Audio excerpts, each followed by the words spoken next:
Lena Hart never forgot the sound of crystal trembling above her head that night. The chandelier glimmered with hundreds of tiny lights, but none of them warmed her. They only reflected her own face, small, misplaced, trembling, on the polished silverware spread across the long dining table. She had been here before, in this world of quiet wealth and heavy expectations. Every smile around her was practiced. Every sentence carried the weight of lineage. She always tried to convince herself that love could bridge the distance between her life and his. But as she sat across from Adrian Cole, she sensed something shifting in the air, cold, sharp, final. She noticed his mother, Evelyn Cole, watching her like someone watching a stain on an expensive carpet. She noticed his father, Richard, wearing a thin smile that didn't reach his eyes. And she noticed Adrian's tightened jaw, the way he refused to meet her gaze. Her heart knew before her mind did. When his voice finally came, it wasn't angry. It was worse. Calm, careful, as if each word had been weighed to wound without making a scene. "You don't belong here, Lena," he said quietly. "You're not good enough for my family." For a heartbeat, the room fell into a silence so sharp it felt like glass. Lena stared at him, hoping desperately she had misheard, but the way he avoided her eyes told her everything. She rose slowly. Her chair scraped the marble floor, a harsh, final sound. No one stopped her. Adrian didn't move. He didn't even look. Outside, the night was brutally cold. Her breath trembled in the dark air as she walked down the long driveway, alone. The car that brought her had been dismissed hours earlier. She didn't care. The cold hurt less than his words repeating in her head. Not good enough. By the time she reached the main road, tears blurred the city lights, and for the first time, Lena understood the truth. Adrian had chosen his world over her. That night, she packed her few belongings, left the apartment they shared, and boarded the earliest train out of the city. She didn't leave a note. Weeks later, in a tiny clinic room, rain tapping against the window, Lena stared at the pregnancy test in her shaking hand. 2 faint pink lines. She pressed a trembling hand against her stomach, whispering, "It's not just my story anymore. It's ours." Fear washed over her. Exhaustion, too. But beneath all that, a fragile determination sparked to life. She moved into a small apartment and took a job at a quiet local bookstore. The owner, Mrs. Bennet, noticed her pale face and trembling hands, but never pushed for explanations. She simply gave her shorter shifts and warm tea with honey. The months dragged on, morning sickness, aching limbs, overwhelming loneliness. Yet every time Lena heard the tiny heartbeat through the doctor's stethoscope, she found the strength to keep going. On a cold spring night, after hours of labor that tore through her like fire, the cries of 2 baby girls filled the room. Lena looked at them, one with her lips, the other with Adrian's unmistakable blue eyes, and felt something sacred open inside her. She whispered their names softly. Arya. Grace. She held them close, tears streaming, not from despair, but from a love so deep she could barely breathe. The years that followed were a blur of sleepless nights and endless tenderness. The small apartment was messy, cramped, always filled with toys, laundry, bottles, and baby laughter. Lena learned to do everything alone. Feedings, doctor visits, night terrors, bills. Exhaustion clung to her like a second skin, but so did an unshakable resolve. During the day, she worked at the bookstore.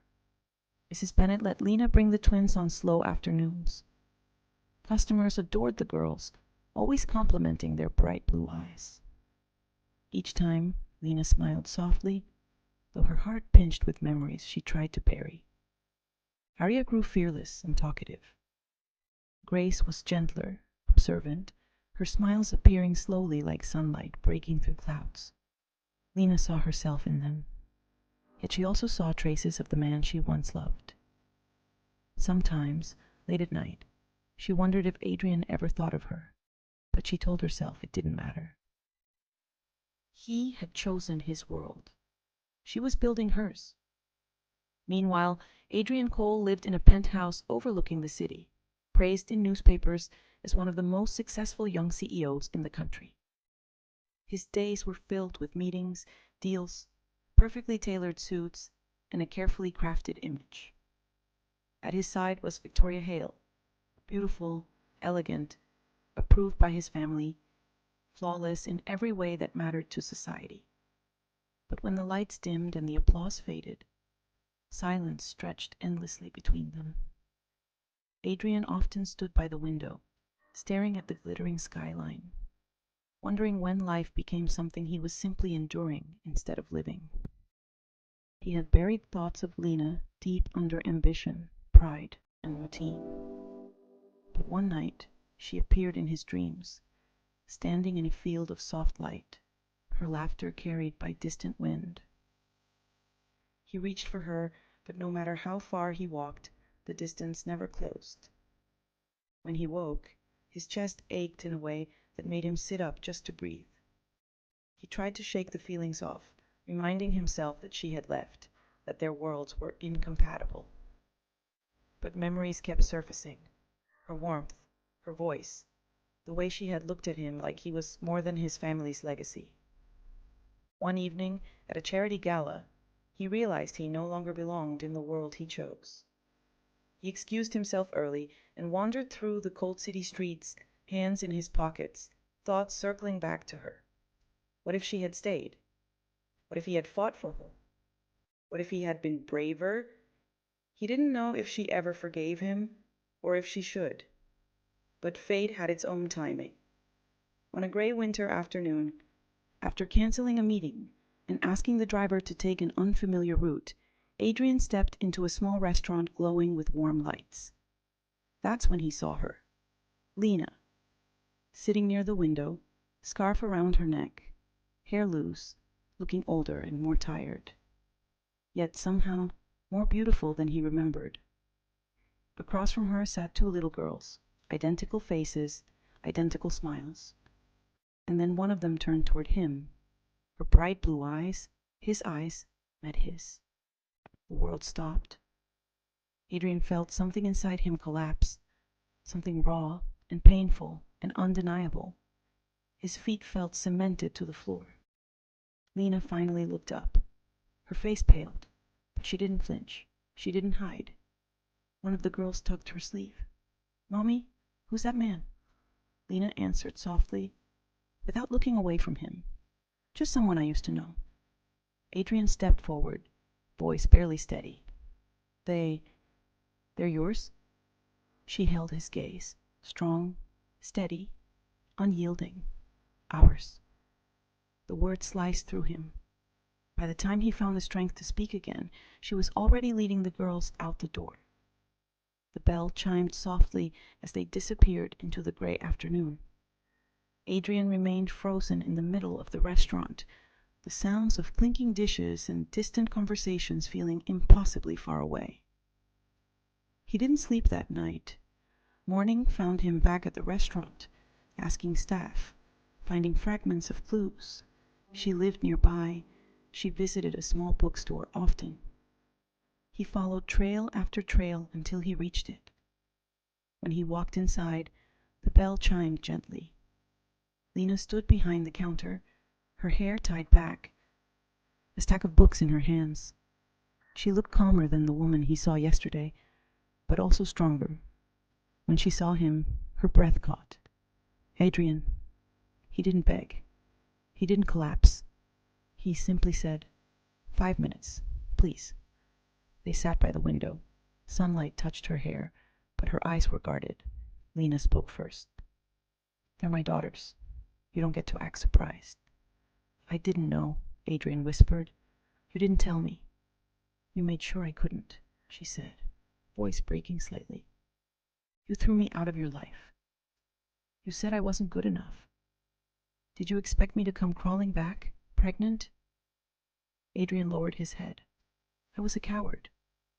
I tried to protect my family's expectations, my reputation, but not you. I won't make excuses." She looked away, jaw trembling. "There were nights I held them while they cried, and I had no one, not even you." He swallowed hard. "Please, let me be in their lives. I don't deserve your trust, but Arya and Grace deserve the truth." Lena closed her eyes. "I don't trust you," she whispered, "but they should know their father someday." That fragile doorway was enough. In the weeks that followed, Adrian appeared in quiet, gentle ways.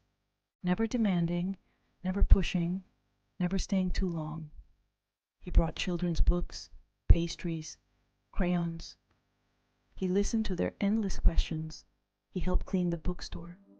He made them laugh, really laugh. Arya adored him instantly. Grace watched him carefully, then slowly warmed, leaning into his arms like she belonged there. Lena watched everything from a distance, her heart tight, her fear loud, her hope growing against her will. A turning point came one rainy evening. The twins fell asleep on the rug surrounded by picture books. Adrian scooped them up gently, tucking them onto the sofa with a tenderness that made Lena's breath hitch. Something inside her shifted. Not forgiveness, but recognition. He loved them, and maybe he loved her still. One morning, Adrian arrived early and ended up helping serve breakfast. Lena watched him pour milk into 2 tiny cereal bowls, laugh when Arya spilled everywhere, wipe Grace's cheek gently.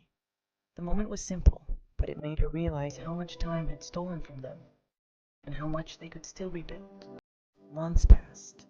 Their lives blended softly, mornings at the bookstore, weekends at the park, movie nights on the couch where the twins fell asleep across their laps. Adrian balanced his work, stepped away from the noise, and slowly became more human than the man built from expectations. Lena found herself laughing again, softer, freer. Sometimes when the twins ran ahead in the park, Adrian would reach for her hand. She didn't pull away. One evening, he brought her a small box filled with old photographs.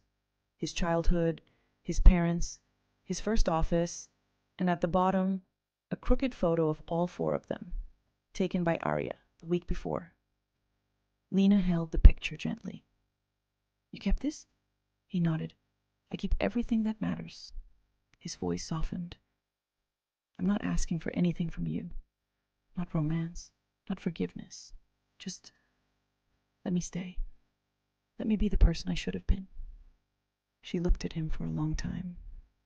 "You left once," she whispered. "I know," he said, his voice breaking. "Let me spend the rest of my life proving I won't again." That night, the 4 of them fell asleep on the couch. 2 little bodies curled between them, the TV flickering softly in the background. Lena opened her eyes in the quiet dark, looked at Adrian resting peacefully, and felt something she hadn't felt in years. Home. Summer arrived. Warm nights, soft breezes through their small apartment.